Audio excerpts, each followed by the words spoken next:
Welcome back to another episode of Conversations with Jay. I got another special guest in the building. I'm going to allow him to introduce himself. What up, everybody, man? My name's Cels Dupri. You feel me? All right, where you from, Cels? So where you from? Hyde Park, Southside, Hyde Park. Okay, me and bro was just talking about Hyde Park. You feel me? You grew up in Hyde Park your entire life? You still there? Nah, I moved over there when I was like 8 years old. Okay. So beforehand, we was like right off Ashland, right off 51st and Ashland. Yeah. And then we moved over there when I was like 8 years old. And then from 8 years old to my adulthood, goddamn. Hyde Park busting, bro. To me, it's the most diverse place in Chicago. It's the most diverse place in Chicago for sure. For sure, I would agree with you. But you can also feel like nigga, we still run that shit though. You know what I'm saying? They still got that blackness. Yeah. Even more so back when I was growing up, because like I said, I was over there when I was 8. So I definitely felt that shit even back on. Because you know how like now we got like all this black love.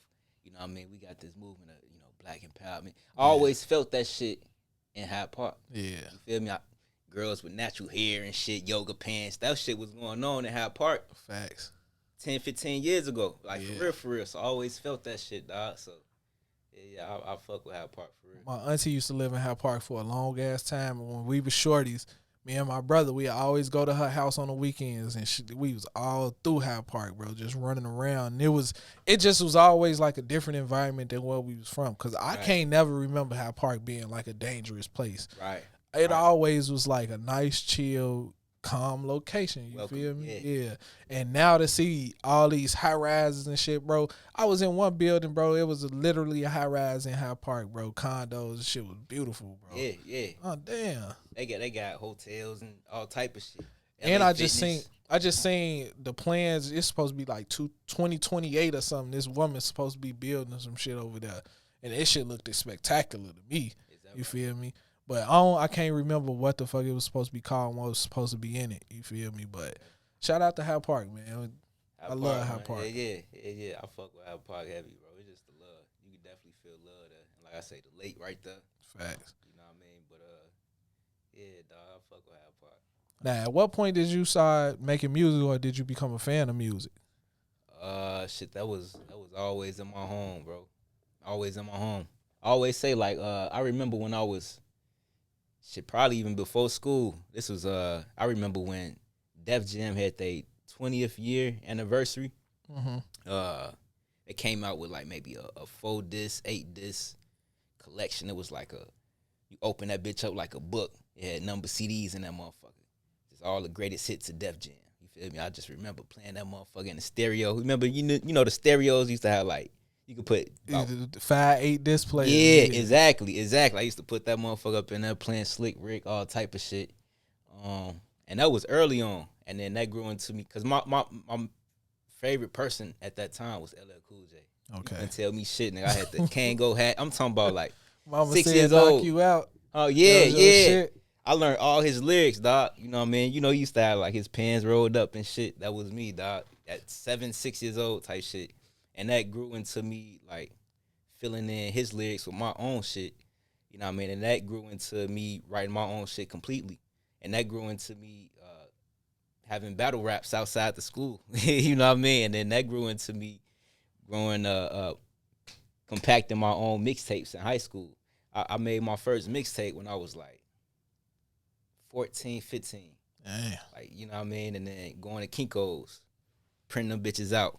Pressing the bitches up, going downtown and selling the bitches. A lot of people would just say they like music, they love music, bro. But for you to make your first project at like 14, bro, that's different. I don't know too many 14-year-olds that even was like, oh, let me record this and let me make it a project, bro. Bro, when I was in 8th grade, I made up my mind. I was 13 years old at the time. I remember the day, dog. I say, this is what I'm gonna do. This is my life. I understand everybody going to school, and I'm still on my schoolwork for sure. But nigga, I love this shit. Like, I love putting together words. Words are just so. It's always been important to me, just like compacting words and shit. Like, I used to do poetry, all type of shit. I'll show finna ask you, because a lot of people rap and a lot of people make music, but not a lot of people love to put words together. And when I hear somebody say they love to put words together, the next question out of my mouth is, did they ever write poetry? And was they good at just writing in like English class and shit? For sure. For sure. That's always been my favorite subject, dog. No lie. That's always been my favorite subject. I remember being in 7th grade. We had this dude, his name was like Mr. Windsor or some shit. I could be fucking up his name, but it was like Mr. Windsor. He was this old white guy. Hairy, you know what I mean, hunchback. Yeah. But I remember like he was the English teacher, and he used to for maybe about a few months, we had a whole subject about Tupac and his literature. So, you know what I mean, we read all his poetry, and he used to break down Tupac literature, you know what I mean, his poems and everything. This white guy, you know what I mean, but he just loved black culture. He loved Tupac. He like, yeah, you know what I mean, and you know, I just took in that because I already knew about Tupac from the crib, but I didn't know about his poetry. He took it to the next level for you. Right, and that kind of like, okay, now I'm learning how to write stanzas, 4-bar stanzas and shit, you know what I mean, doing cool things with the end of, with each word at the end of each bar, you know what I mean, how to, just doing tips and tricks with that shit, you know what I mean, so yeah, poetry was definitely, it was always a big thing for me for sure. Man, shout out to that teacher. I always look back on life, and I don't know how it is in school now. I don't know if teachers still had the same passion that they had when we was growing up and teaching us, because, bro, our teachers used to demand respect, you feel me? You wasn't finna come in their class and act stupid. And if they saw something in you, bro, they was definitely on your ass. You feel me? They was putting you in a different level than everybody else. You know what I'm saying? Right. So I don't know if teachers still like that. I hope they are. You know what I'm saying? I hope so. That is an important job for real. Facts. Now, the way I stumbled across your music, I used to do something on Illinois. It was called the Illinois Pick of the Week. You feel me? Yeah. And I always fuck with Nip. I fuck with Nip super hard. Before anybody knew Nip was cold, I was fucking with Nip. Yeah. And I always tell people, Nip started off weak, bro. And he wasn't that cold to me, you feel me? But I still listen to his shit, you know what I'm saying? He gradually got better to me, you know what I'm saying? And the joint was called Survival. Yeah. You feel me? So how did you and Nip connect on that joint? Because I didn't know who you was. I had to dig into you. And I'm hearing that he's saying Chicago or something in this song, you feel me? But it was like, it wasn't bold, you know what I'm saying? I'm like, damn, what is he saying? Is he saying he's from Chicago? And I had to look you up, and I'm like, damn, he is from Chicago. Yeah. So how did y'all connect on that? 2016, I quit my job. I was working at Petco with Via. We was both working at Petco. I quit. You know what I mean? Me and my homie, Jay, we put together a tour. I dropped my album, my first album, quote unquote studio album. 2016, like July 2016. We went on tour. Boom, that was that. And then we came back. I dropped that same year in December. I dropped my second part to that series. You know what I mean? The first one was called Ambitions. The second one was called Triumph. I'd say maybe about 2 weeks after I dropped Triumph, his DJ hit me up on Twitter. All right. DJ VIP, shout out VIP. He hit me up on Twitter just on some business shit. He was like, hey, bro, you know, it's an opportunity to, you know, just pick a song, and then I'm going to mix and master. I'm going to package it for you, and then you can run with it with our logo, the All Money In logo. You know what I mean? You can do your thing with that. Yeah. You know, I'm like, damn. You know what I mean? So it just so happened that, you know, my homie was like, hey, man, ask him, you know, what the details for the verse. You know what I mean? What's the details for the verse type shit. So, you know, they linked up. They did the business part. And I say probably, bro, this is probably like a couple weeks later, I'm out in L.A. You know what I mean? Because we wanted to see if it was for real. We was like, man, we don't want to just be finesse type shit. Yeah, a lot of people get finessed out here to this day. Yeah, exactly. So I'm like, yeah. So we just wanted to see for sure. So we actually went out there to Cali. And, man, dog, that shit was crazy. Man. We was out there for a few days. We had seen them like on 2 days type shit. First day we linked up. Boom. They telling us stories about Tupac. Because I guess they got mutual homies and shit. They telling us untold stories and shit. I'm like, damn. They told y'all who killed Pac. For a long time. Hey, for a long time, we thought the government killed Pac, man. For a long time. Hey, no comment, bud. No comment. So yeah, he was telling us stories about that. His manager was, you know what I mean? And then when I first seen him, dog, I ain't gonna lie, like he reminded me of like my grandma, like just the features. You know what I mean? I'm like, yeah, like if somebody told me that my grandma had a long lost son type shit, I'd be like, yeah. Yes, him. Because when I just seen him, bro, it was just a warm feeling. I can't explain it, but it was just a warm feeling that I got when I seen him. You know what I mean? It was just something that I felt right here. And you know what I mean? I can't explain it, but I was just like, damn, dog, that shit crazy. And I was listening to Nip when I was in high school. My favorite song by him was like A Million. Yeah. A Million. I forgot which album that was on. But yeah, I always used to bang that shit on my way to school. And just to be in the studio with him years later, shit crazy. that shit was surreal to me. You know what I mean? I kept going to the bathroom type shit. You know what I mean? I had to recollect myself type shit. Yeah. So yeah, that was the first day. Then the second day, he actually laid down a verse. You know what I mean? And yeah, bro, that whole experience was super dope, dog. I don't want to say too much. Okay, well, yeah, we gonna chop it up later. But yeah, at first it just seemed like it was just some okay, we just doing this just to collab and blah, blah, blah. Yeah. But as time progressed, I realized that hunch in my stomach that I always felt was accurate as far as like, oh, this nigga put some time and consideration into this whole little venture. Yeah. This nigga was a mastermind behind this shit. That wasn't just no unexpected shit. Yeah, a lot of people be different with that shit. And it be to a point where normal people can't see it. You know what I'm saying? Normal people can't see your vision a lot. That's why when you told me you made a mixtape at 14, like a real mixtape, you made a number of songs, put them bitches up, you printed them bitches up, and you hit the streets to sell them. That shit different, bro. I sit with a lot of people, and a lot of them are artists, you know what I'm saying? A lot of them cold and decent, you know what I'm saying? They got some followings, but I've never heard one say they made a full project so young, you know what I'm saying? All that shit come later in life. Oh, big facts. I learned my lessons early, dog. Like scamming and shit, I learned that as a teenager, and I got my karma from that shit. I learned all them lessons early on because I used to hit them licks on eBay. Yeah. For real. And them licks, I used to get studio equipment from that shit to produce them albums and mixtapes and shit. You know what I mean? So, yeah, bro. I don't know, bro. I just always thought outside the box pertaining to, like, school. I just never really, like, okay, this school route. That's for sure. I love learning, but I just love being free. Did you ever go to college? Never been to college, but that is on my agenda. Public policy. That's the next thing. I went to Kenwood, so one of the graduation requirements was to be accepted into like at least 3 schools. Damn, colleges. just to graduate? Just to walk across the stage. You feel me? Shit. But again, that was never in my agenda, so I did that. But if I was to go at that time, it would have been for some shit like graphic design.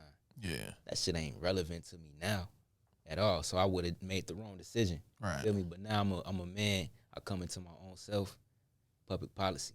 You know what I mean? Let's talk about your shirt. It say Symbolism Matters. Like, Yes, explain that.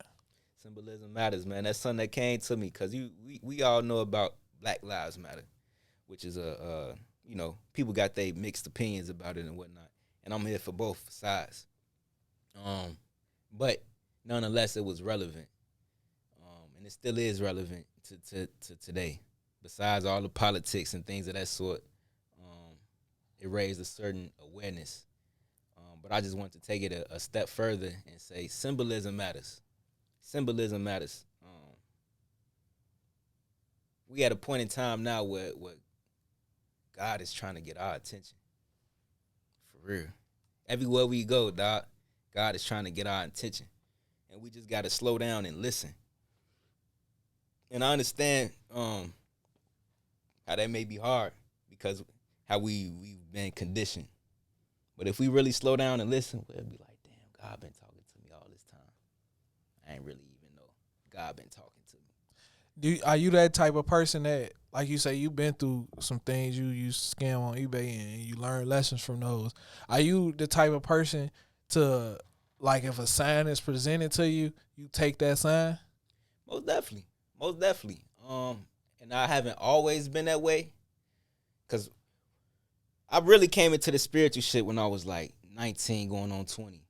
Again, all this Symbolism Matters, dog.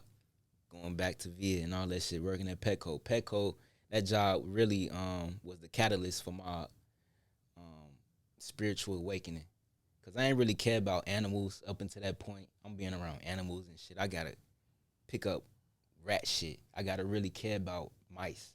I gotta care about birds and all this type of shit. It just brought something different outside of me. Yeah. You know what I mean? So that was that.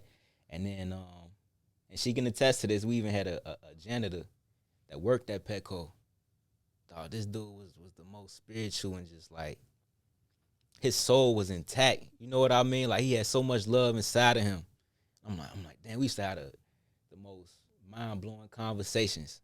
Cause we both was managers at the time.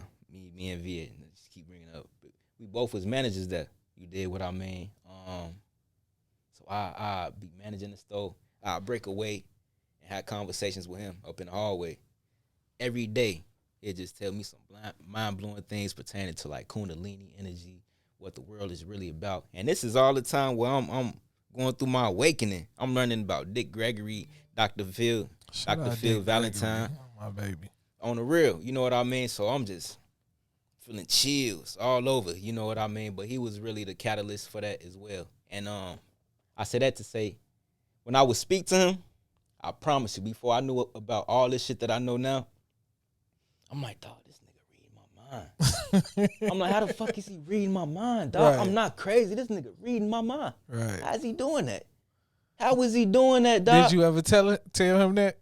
No, you know what's crazy? Because he'd just be spitting so much game, I just listen. I never call his name.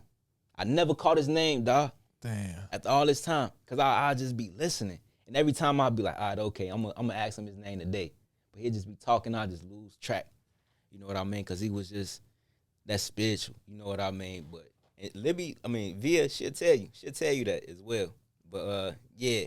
So it was around that time period, I was like, man, I just want to, God, give me the symbols. Give me the symbols, give me the messages. I'm going to break it down, I'm going to interpret it. And then over the years, I was granted that. You know what I mean? So now I'm getting the hang of it. Okay, I'm learning how to handle the messages and shit. I believe, I'm one of the believers that certain people present themselves at a certain time in your life. You know what I'm saying? And growing up, I used to hold on to like horrible relationships, even horrible friendships, and I never understood why, you know what I'm saying? Even to this day, I still can't tell myself why I used to hold on to these horrible relationships. But I know every person presented in my life is there to teach me a lesson. And I'm assuming sometime I just had this person around so they could keep teaching me the same fucking lesson, you feel me? Until I grow from it. So what... Damn, bro, because for you to never get his name, bro, that's crazy. But he gave you so much information, bro. I had an older homie like that. It wasn't necessarily on the spiritual level, but it was just always like growing up, how to be a man, how to deal with people, how to talk to people, how to present yourself, you know what I'm saying? Right. Learning if a person trying to get something out of you, you feel me? Right. And his name was Val, bro. And I fuck with Val so much because my uncle, he had a valet company. You feel me? I was like 17, bro. My uncle employed all us, me, my brother, my cousins, my homies, you know what I'm saying? All us worked for this valet company, and we came across Val, and Val was older. And Val, he passed away a couple years ago, but I never forget all the gems Val gave me. Like, he was like one of the realest motherfuckers I had ever met. Just off the strength. He ain't had to tell us nothing that he told us, but he still offered that information. Right. And that's what I feel like a lot of these conversations do, you know what I'm saying? Because I didn't know you from anywhere, you know what I'm saying? Just to think, I posted your music, that shit probably was like 2-3 years ago, you feel me? I remember that. And then you slid and you asked for the interview, and off the strength, bro, strength, I'm like, bro, anytime somebody asks me for something, you know what I'm saying, I may not interview you right then and there. Like, you jumped ahead of the line, bro. Sometimes I won't even read the DM till like a week, 2-3 weeks, you know what I'm saying? And that ain't no bullshit. It's just I be having so much shit. Like, you, right now, you the third interview I did today. You know what I'm saying? Yeah. So when you slid in my DM, it was like, bro, can I get an interview? I'm hell yeah, you know what I'm saying? Now, I don't know nothing about you, but now you sitting here and we having this conversation, and it's like, yeah, you deserve to be on this couch talking this shit you talking, bro. That's love, man. That's major love, no man. doubt. That's major love, and I definitely we gonna reciprocate that. Facts. So, Now, what other than like collabing with Nip, like what's been one of those moments in your life as far as making music that you was like, damn, I'm really on the path that I'm supposed to be on? as cliche as it sounds, dog, everything. I don't take nothing as like irrelevant, especially nowadays. Everything matters. Everything matters. You feel me? Because I understand. Because we were just saying that everything has a purpose. You feel me? We come across certain people for a specific reason, and they have that message for that specific time. You feel me? So I don't take nothing for granted. It could be the smallest things, quote unquote, to the biggest things, quote unquote. I tell you, everything is my journey, for real, for real. From early on to now, everything, dog. All right, now at what point did you find yourself being mindful of your actions? Because I know I can pinpoint the moment where it came that way for me. Like I was telling you before we started the interview, I used to do interviews with all the Chicago artists, the big name artists. So I found myself in a position where I'm interviewing both sides, and both sides hate each other. You know what I'm saying? Yeah. And I'm interviewing both sides, and they disrespecting each other on my platform. You feel me? Mm-hmm. And I had to ask myself, like, is this really what I want to put into the world? Right. And I knew what city we lived in. We lived in Chicago, bro. You can't play both sides of the streets in no way. You know what I'm saying? So eventually that energy was going to come back to me, and I had to stop it before it did. And that was me being mindful of what I was putting into the world. Right. And now I had these conversations where it's just about positivity, growth, you know what I'm saying, and helping others, you know what I'm saying? So at what point did you become mindful of your actions? It's a process, dog, because we don't know what we don't know. You feel me? So I always keep that in mind, too. But, again, going back to that time period when I was like 19, 20, I just ain't like how I was moving. I ain't really like myself when I looked in the mirror. I knew that I can improve a lot. You know what I mean? Whenever I looked in the mirror around that time period, you know what I mean? I just wasn't happy. You know what I mean? I was going through, you know what I mean, typical shit, depression shit, learning about who the fuck I really am. You know what I mean? I know what the world deem me as, but who am I for real? From Marcellus' perspective. You dig what I mean? So I really took that into consideration, and I started reading books. You know what I mean? I started just practicing certain things, even if it wasn't a longevity type of thing. You know what I mean? Just eating better, abstaining from women. You know what I mean? You know, just these type of things. You feel me? I just wanted to practice and be better at it. And like I say, it'll be time periods where I do it for sure, and then time periods where I step back from it. You know what I mean? And when I came back and did it again, I was a little bit better at it. I was a little bit wiser. You know what I mean? So just going back and forth with that. And even now, like, man, I understand the ramifications of all the actions that we do, from what I know, again, because we only know what we know. But, yeah, like I say, eating better, treating people right. Again, abstaining from sex. I'm going on my 1 year anniversary from not having sex, dog. And that was big to me. Cause what? Come on, dog. Come on, dog. Go down. You know what I'm saying? I know I was a wild boy. I don't know what's the longest period I done went. You feel me? But I've heard a lot of people say that open up their mind to the world a lot more. You feel me? And that create a certain level of discipline. Discipline for sure. Discipline for sure, dog. And it ain't gonna lie, it was like, damn, because, you know, you get them urges. You just want to slide in some DMs. And, you know, you may slide in some DMs and whatnot, but I never cracked. You know what I mean? I always seen a bigger picture of it all, despite all that shit. Because, like I said, I slid in some DMs for sure. I had conversations for sure. You know what I mean? Even I always used to flick out on motherfuckers, though. Like shit hit me up. I was like, bro, okay, yeah, we gonna link up Thursday. And I just flake out. That just ruined my whole little rep. Sending motherfuckers right off. Sending them, because, you know what I mean? Because it's like, once you, all right, okay, that lust's over with. But, yeah, that was probably one of my biggest battles thus far from a lot of shit, you know what I mean? Just that self-discipline. And going back to that janitor, because, you know, he'll tell me certain shit. He like, yeah, I used to tell him, like, man, I'm going to change the world one day. I'm going to change the world. gonna change the world, but first you gotta change yourself. And at first, I thought I understood that, but as I got older, it came. I got a different meaning behind that. But another thing that he told me was, man, if you want this, no sex. You can't have no sex. No sex. Dog, I'm 20, 21 years old. What you mean? I'm in my prime. Right, this is my peak. I'm in my prime, dog. No sex. Like, Sensei, that's hard. That's hard, Sensei. You feel me? So, but I used to try, but now at this point I get it, cause like I say, I'm going on my 1 year anniversary, and I say probably 5 months in is when my spiritual shit started to pick up for real.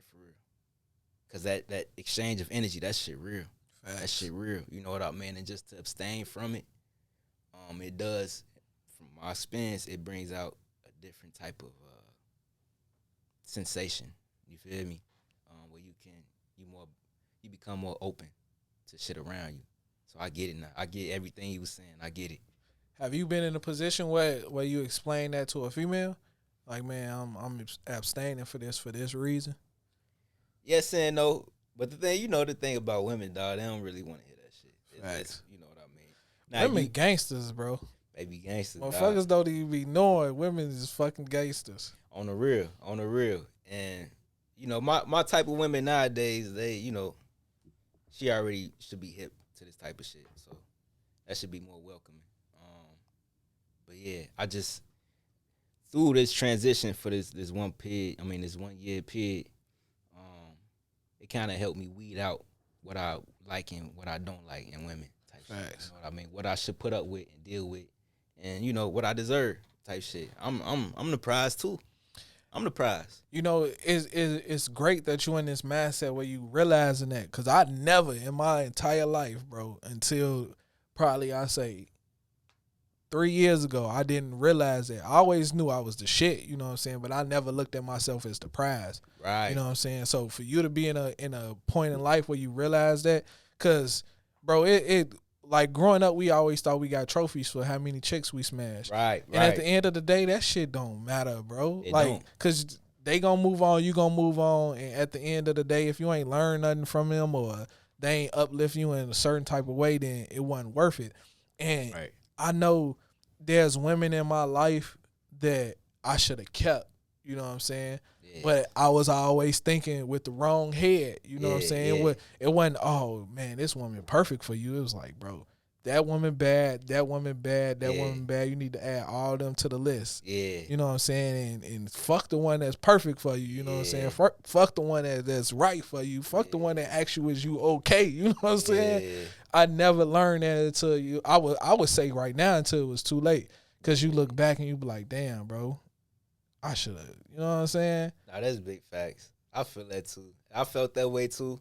But now I understand, like, okay, that shit would just happen. You know what I mean? They weren't supposed to be there forever type shit. I was supposed to get that game and then move on. But I definitely felt that too, like, for a long time, dog. Like, damn, I'm listening to my homies. Oh, God. You know what I mean? We going out, we kicking it. Not because I'm not blaming them, because at the end of the day, it's my fault. But I'm, like, pertaining. I mean, I'm entertaining that shit, like, oh, bro, let's go out and kick it. All right, okay, cool. When it shouldn't have been that way. You know what I mean? I feel that way too, dog. I feel that way too, but shit, everything happened for a reason though. I know you wanted to talk on the hip hop and entertainment industry, and just like where we at right now, I would say that also contributed to our thinking. You know what I'm saying? Us thinking that we gotta have multiple women. You know what I'm saying? Us thinking we gotta live life fast. You know what I'm saying? Us not understanding life fully just off the strength of the music that we, subject ourselves to. Yeah. That's a poisonous culture, dog. What was it? The end of the 80s, the 90s, early 90s. That's when that shit started to take a turn on the culture as far as in that negative aspect. At the end of the day, bro, this is war. I don't want anybody to ever get that confused. This is war. Every day, motherfuckers trying to figure out the next move. And these motherfuckers think 30 years, 40 years, 50 years, 100 years in advance type shit. You know what I mean? This is psychological warfare, for real. Hip-hop industry and the entertainment industry and the whole. Man, that shit is crazy. And I'll say this, man. I want to say this too. But I feel like how we view blogs and journalism when it comes to hip hop and the entertainment industry right now, I feel like we need to be a little bit more lenient to celebrities because we really don't know what them motherfuckers be going through. Facts. For real. Facts. It's so much shit behind the scenes, dog. A motherfucker just apply that pressure to you behind the scenes, but you gotta act in a certain way. You gotta move in a certain way because there's eyes on you every single motherfucking second of your day. That shit different. That's a whole different lifestyle than any motherfucker can fathom if you don't know. Especially once you get into it and it destroy you. Because you want to go to the mall. You want to go to the show and you can't. Somebody always want a picture. Somebody always waiting on you to slip or fuck up. Exactly. Even further than that, it's enemies for sure. It's a lot of enemies, not just civilians that despise you. I'm talking about, you know what I'm talking about. Yeah. It's them type of, you know what I mean? And they watching you all the time, so you got to create a certain system to really thrive. So when we see a certain celebrity do this and do that, we like, oh, why this motherfucker doing this? Why we doing that? And then we just judge them without knowing the full details, dog. That shit wrong. That shit wrong. You know what I mean? That shit should cease to exist because we really don't know how this shit be going on for real. I always looked at that as weird, as just judging somebody that you don't know, period. Because growing up, that's once again, that's what we used to do. We used to talk about people, say all types of shit. Oh, you ain't got the new shoes on, you tweaking, you know what I'm saying? That's why I teach my kids nowadays, like, I love a teachable moment, you feel me? Because growing up, nobody ever really hit me with teachable moments. Right. And I remember my son, he wouldn't tell me a kid hit him at school. So his mama told me. So when I holler at him, I'm like, bro, what's up? Like, somebody hit you? I'm like, why? He like, I said something about him. I'm like, all right, bro. Don't just stop right there. Tell me everything that happened. He was talking about somebody's shoes, and the little boy popped him. I'm like, first off, don't let nobody hit you. Second off, you wrong. You shouldn't have been talking about his shoes. You feel me? If you weren't talking about him, he wouldn't have touched you at all. You know, so I love teachable moments in a way that I can give some game to my kids because growing up, bro, like, we didn't have all the freshest clothes. You know what I'm saying? At some point, you got to understand what somebody else going through. Even if they don't speak it verbally to you, you got to be cool on how you treat people. Because that, at the end of the day, you bullying this kid every day. This kid could one day come to school with a gun, and who on his list? Number one, you. You know what I'm saying? You got to be cool on how you treat people. Right. And just you saying, we don't know what celebrities go through. I tell people that shit all the time. Like, you get on social media and you bash this person, you don't know nothing about them. At all. But you gonna jump on the bandwagon because everybody else doing it. Right. They go through depression and tough times too. Just because they driving a Bentley don't mean shit. They still a normal person. Big facts. And just to take it a step further, like, again, everything go back to the spiritual shit. For real. Dog, these motherfuckers, I ain't gonna say it's every celebrity know about this shit because, some of them don't. But a lot of motherfuckers who in the industry, they know the industry. This is an industry. You know what I mean?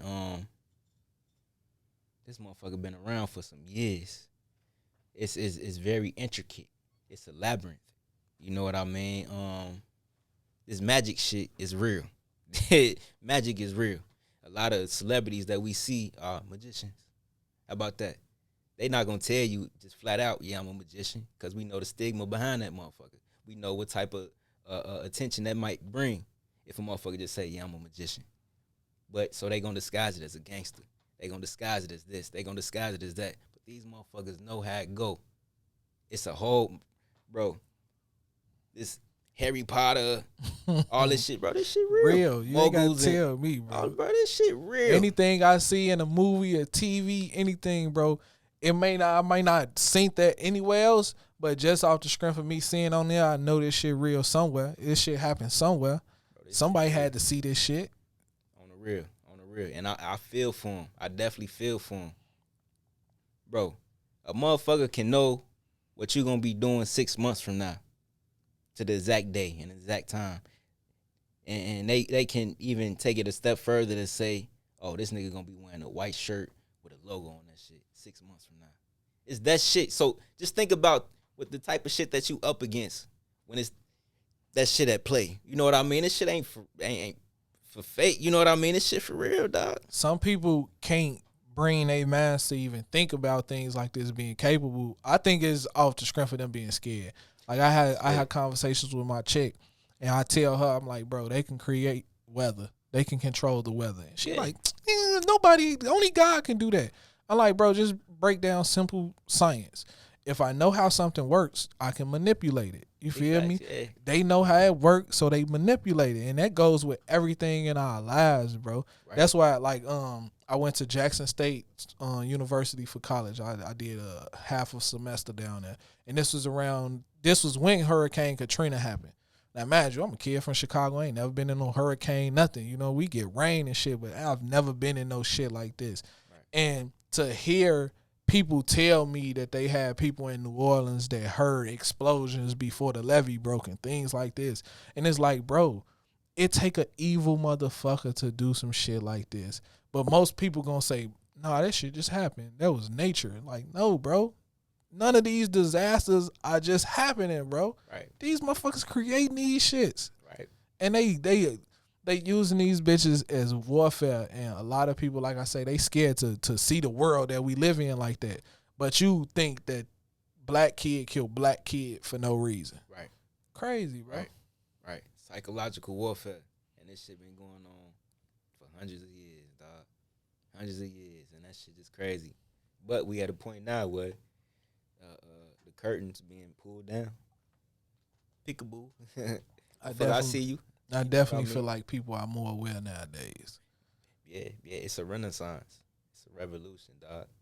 The revolution is it. This shit ain't never stopped. Symbolism Matters, dog. Okay, can I say this? I'll say this. Maybe we can chop this up. But the 60s, the movement in the 60s ain't never stopped. That shit ain't never stopped with Malcolm X and Dr. King and the Civil Rights Movement, bro. That shit ain't never stopped. It may have looked like it had, but that shit ain't never stopped. What Nipsey? The Rolling 60s. It's a book called The Spiritual Meaning Behind the 60s and everything that took place. You feel me? That was a spiritual decade. And the 2020s, this is the part 2 to that shit. You did what I mean? Like I said, we could chop this up. But who we had? We had a don't get me wrong, I don't want to miss nobody out, but the forerunners was Dr. King and like Malcolm X. You feel me? This shit gonna sound crazy, but for real, dog, this is part 2 to that shit. Just remember I said that Dr. King and Malcolm X. It's part 2 to that shit. Who was Nip had that chain of who? Malcolm X. See what I'm saying? It's the part 2 to that shit. The 2020s. You dig what I mean? Let me ask you this. If you can go back and give your younger self like any advice, what would it be?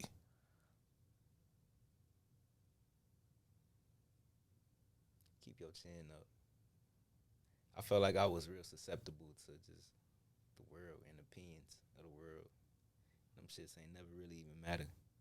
You know what I mean? Like I said, I felt my depression. I always felt like I was the shit, but at the same time, I still felt like insignificant type shit. You know what I mean?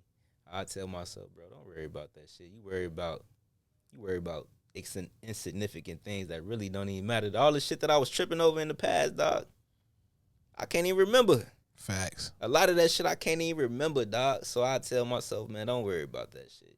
Just keep going. Just keep going. You're going to feel what you feel, but just keep going. And I'll shake myself. You got it? You know what I'm saying? All right, now before we get out of here, you got any new music, anything you working on? Hell yeah. Oh shit, I got an EP dropping. That's called East. So I'm gonna drop that before Sunrise. That's my album. You feel me? That's gonna be the big thing. I got a documentary dropping called Before Sunrise as well as a book detailing all this shit. So we gonna tackling everything from the spiritual to the politics, dog. Cause it's time for that revolution. That revolution is it. We ain't worried about shit. I was faithful in the past. I ain't gonna lie. When Nip got assassinated, I was scared. I got scared, dog. That shit was fucked up, bro. Cause I was, I was like, dog, this shit real. This shit real. You know what I mean? It just hit me differently. Like, damn, motherfuckers can be touched, like for real. Like I always, okay, but yeah, this shit for real, motherfucker. I definitely never thought Nip. Definitely never crossed my mind. It was different, dog. But what I can say is that Nip knew. He knew, and I know that for a fact. He knew that. You know what I mean? That's why he took them precautions and he put in that work, cause he knew. So when people bring him up, man, I just want people to know that as well. He knew. And he was a genius. He was a mastermind. Don't never get his name twisted. He was one of the ones, for real. And, speaking on, like, the spook who sat by the door. I had no idea what that was before him. I went and watched the movie. Shit was crazy. He knew. I'm telling you, bro, this some footage. I want motherfuckers to run his back some years from now. He knew. When do you got a date on any of your projects that's dropping? Nah, because I don't want to promise some shit and then some shit happen. I'm the same way, bro. But yeah, before we end it, dog, I just really want to stress that symbolism matters, man. It's time to listen to what God is saying, because all around us, man, it's time to really tap into that energy that we haven't been tapping into. You know what I mean? It's time to stop thinking from that Western viewpoint and really get back to what's really going on, listening to nature, drawing them parallels from, these type of quote-unquote miscellaneous experiences that be happening to us. Because God is talking to us, dog. God is talking to us, and this shit really gonna change the world. I'm telling you, this shit gonna touch billions of people, billions of hearts. I'm telling you, you know what I mean? So it's time to just start listening to God, for real. All right, now, before we get out of here, tell everybody how they could, one, get in tune with you, and two, how they could find everything you got going on. Man, IG, first and foremost, man, Cels Dupri, CELS They can hit me up there. I'm rebranding the website. I know we was just speaking on that with dude too. So that's coming too. My YouTube, we rebranding that. I'm actually finna come out with episode 4. I got a series called We the People. We the People. And that's touching on politics, that's touching on music, that's touching on the symbolism, the spiritual shit, for real. All that shit tied into one. That's gonna be the catalyst for this change. That's here upon us. It's not coming, it's here. You know what I'm saying? So my YouTube channel, Cels TV, CELS TV. I deleted my Twitter. I don't even fuck with that, but yeah. Oh, before we end this, I just want to say this too, because I want motherfuckers to be prepared. Because like I say, this is a war. This is not for play. I want motherfuckers to understand what's really going on out here in the world. Be mindful of your actions in the sense of how you communicate and how you move. You know what I mean? And people can look this up at their own time, but punch in the Google sub7, SUB, the number 7.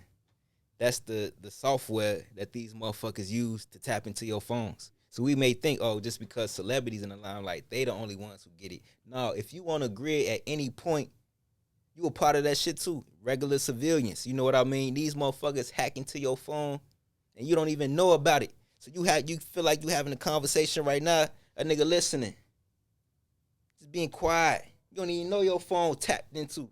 You know what I mean? So be mindful of how you text. Motherfuckers really it's called like keylogging, where they study what you stroke in your key, like what you type in your keyboard.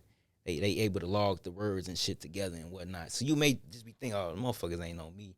I ain't thinking like that. But yeah, this is what we up against. You know what I mean? So we got to pay attention to, I always say, our technological footprint. These motherfuckers watching us, and again, it's not just celebrities, it's everybody. I'll just give you an example. And motherfuckers can Google this too. Some years ago, I say circa 2015, Uber had got sued. Uber got sued by the police. Why? Uber created some software called Operation Greyball. You ever heard of that? Okay, so everybody at your own leisure, punch in Google Uber Greyball. So Greyball is some software that Uber created within a interface within the Uber app. And what that did was, if Uber deemed you as being the police and you trying to request a ride through Uber, they'll send you off, essentially. Now, why? Why would they create this software? I'm sure sitting there like, why would they send motherfucker off? For a few reasons. One being that Uber understood that the police was harassing folks. So what police officers do, and these motherfuckers behind the scenes, what they do is they get some cheap ass phones, and then they stalk motherfuckers with the shits, Androids and shit, cause it's more safe than iPhones. Right. You dig what I mean? So they request a ride from a motherfucker that they want to stalk, blah, and they do whatever. So Uber caught on to this shit. So they created some software to send motherfuckers off. So that was just one reason. The other reason was because Uber was relatively new, and they didn't really have the paperwork to operate within certain regions. You know what I mean? So that was another reason as well. But I just say that to say, if Uber can create some software within their own software to send a motherfucker off, that's not the only platform. We got Instagram, we got Facebook, we got Twitter, we got YouTube. So all this shit is real. You know what I mean? So, again, it's not just celebrities. It's everyday folks. And they use everyday folks without even them people knowing that they being used. You just thinking you going about your day. Hell no. We all are on the grid. So this type of shit that we up against, man. So don't ever think that, I'm getting away with some crime, or I'm getting away with some, nah, you not. The motherfuckers know, and they keeping that paper trail on everybody. Bro, when I knew shit like that was real, remember the Razor, the Motorola Razor? Yeah. They came out with the flip Razor, and then they came out with the Razor that wasn't no flip.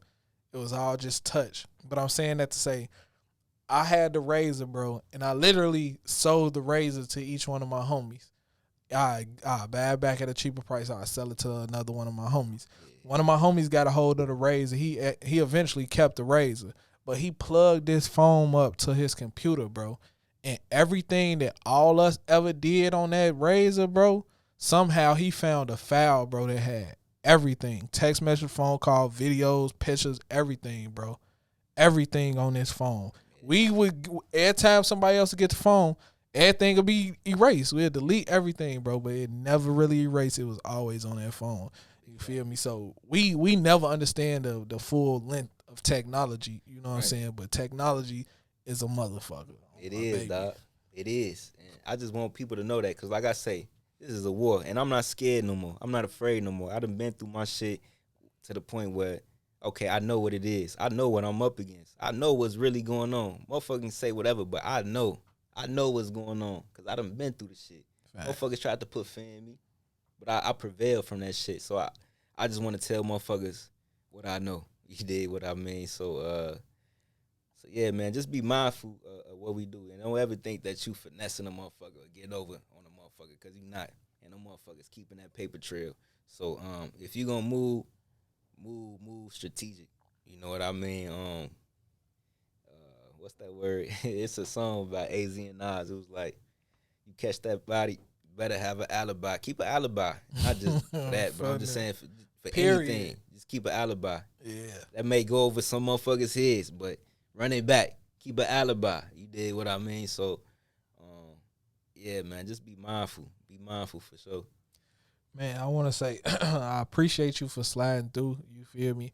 I appreciate you for even reaching out for an interview. Like, a lot of people don't understand how just communicate with me, how that keeps me going. You know what I'm saying? It be a lot of days where I don't want to come in here. I don't want to do no interviews. You feel me? I don't want to have to go home and edit nothing. You know what I'm saying? I just want to do nothing. And then it be these moments where I sit with people and I remember why I'm doing it. You know what I'm saying? I remember why I started this. You know, I feel like if I got a platform and you reach out to me, who am I not to allow you to use my platform? I don't necessarily need anything from anybody, you know what I'm saying? But they time and just to sit in front of my camera. You feel me? So I appreciate you for sliding through and chopping it up and just being so honest with me. A lot of people they'll sit on that couch and they'll just go through a normal interview. And I'll be telling people like, bro, this ain't no interview, bro. This a conversation. You feel me? I don't even call my shit interview. So once again, I appreciate you for coming through and chopping it up with me, bro. Man, likewise. And I want to say, man, I'm appreciative. I'm very appreciative. Because like I say, I see what you do. I see you keep your ears to what's really going on. I appreciate you, bro. A lot of people that I know, you touch bases with, for sure. You know what I mean? So, man, it's as big as you want to take it, dog. And I really see this expanding. You feel me? Expanding for real. Like I say, I'm thankful to be a part of that. I also want to say too, and ain't you know, I'm sure you already know as well. But whenever motherfuckers sit down on here, dog, and they say some shit that could be a little extreme and whatnot, just you know, what I mean, hey, bro, I don't know if you want to say that because you know it's other motherfuckers, other platforms would be like, yeah, well, you said it on your own. I ain't amplify that shit. Yeah, you know what I mean? And they really set them up and booby trap motherfuckers. Oh, but you said that yourself. You know what I mean? But I feel like as a journalist, you feel me? Every journalist has a obligation to, hey, bro, I don't know if you want to really want to say that. Yeah. You know what I mean? And because these type of shits could potentially destroy a motherfucker. 'Cause like I say, we all are being watched, dog. Facts. You know what I mean? So I just hope that every artist in Chicago understand that this shit's not a game. And not just Chicago, all across the world. This shit ain't no game, man. This shit real motherfuckers. Whenever we turn on this camera, we essentially put ourselves on the line for speaking how we speak. You dig what I mean? So take that into consideration as well, too. You know what I mean? And like I said, again, bro, thank you. Thank you for looking out for my homies, too. I see you had posted Monty Dub. You know Monty Dub? Oh, no, not off the top of my head. Okay. But thank you for that, too. Because I know he was excited for that shit, too. You had reposted, like, his album or something, like a month ago, 2 months ago. But, yeah, man, outside of that, again, dog, I'm just thankful. This shit is a beautiful setup. Shit is really nice. Bro. And even for that shirt right there in the middle. The Thankful joint. Yeah, that was collab with Juggernaut, and my homie had his hands in that as well, too. So you touch bases with a lot of the people that I know personally, dog. Hey, man, it ain't just me, man. We got a whole team, you feel me? This is a gang of us, you feel me, that specialize in Chicago culture, you feel me? That's all this is, bro. That's all Illinois is. It's representing Chicago culture the way we feel like it should be respected, bro. My baby, so. And this can be bigger than Vlad. Bro, it's gonna happen, bro. It's gonna happen. I'm on Vlad ass the right way.